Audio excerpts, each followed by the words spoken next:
Hey everyone! Today the Ninja team launched some great updates to responsive combat, as well as some awesome patch notes, and I'm going to show you everything. Let's start with combat responsiveness. They have removed the short delays between cooldowns ending and abilities triggering. Now combat should feel more immediate and dynamic. Still, the abilities cooldown times were slightly increased so combat balance is unaffected. Also, target switching was improved, so changing your target shouldn't be that difficult instead of constantly clicking on an NPC. And finally, Revolution mode activates and deactivates in a much smoother fashion than before. Now we're going to talk about monster aggression.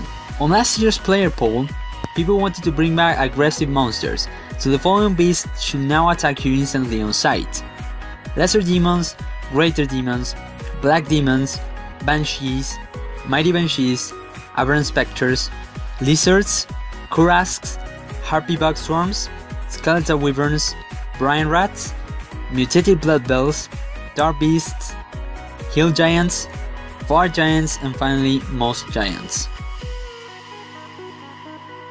You will be able to combat as many monsters as you want, but only one enemy will attack you at a time if you make no aggressive move of your own.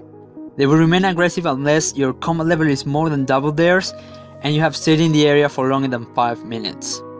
That's it with the combat responsiveness update. I haven't tried much of the combat myself since the making of this video, but from what I could see, it's much more smoother and it's going to be great for PvMers. Now I will talk to you about some of this week's patch notes. It's the first time I do this on an update review, so tell me if you guys would like me to include the patch notes on the weekly updates review. I will go ahead and only tell the most useful updates this week. Autocast spells will no longer be unset when entering sinkholes. Now you shouldn't have trouble with selecting certain spells every time you enter a sinkhole. Boss timers will now always show by default.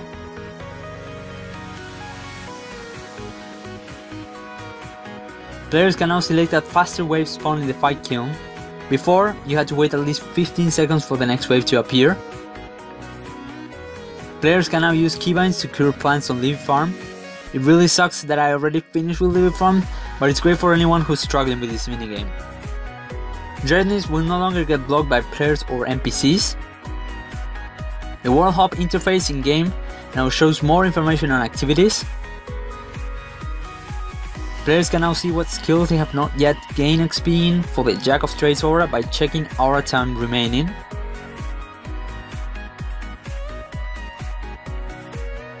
And finally, MakeX will now remember the last used recipe for an extra 2 interfaces, to improve the process of making certain multi-stage items such as urns.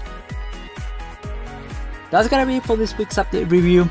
If it helped you out, please click the like button, it helps us a great deal, and we will see you next time.